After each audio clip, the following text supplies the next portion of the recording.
नमस्कार, आपण पाहत आहात परिवर्तन न्यूज 24 तास. चाकण पुणे नाशिक महामार्गावर खड्ड्यांचा सापळा, पाण्यामुळे अपघातांचा धोका वाढला. चाकण परिसरातील पुणे नाशिक महामार्ग हा अत्यंत वर्दळीचा मार्ग असून सध्या या महामार्गाच्या कडेला मोठ्या प्रमाणात खड्डे पडले आहेत. विशेष म्हणजे या खड्ड्यांमध्ये गटाराचे पाणी साठल्याने वाहन चालकांना खड्ड्यांची खोली लक्षात येत नाही आणि त्यामुळे अपघाताचा धोका दिवसेंदिवस वाढत आहे.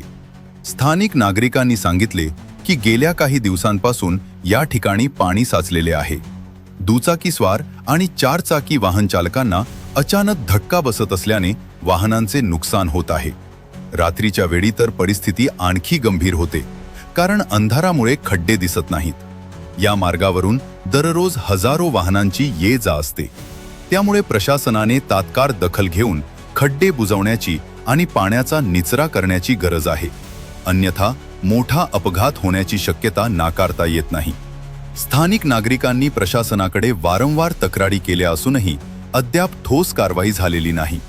त्यामुळे संतप्त नागरिकांनी लवकरात लवकर उपाययोजना करण्याची मागणी केली आहे, असे आमचे प्रतिनिधी पप्पू वाकडे यांनी कळविले. धन्यवाद.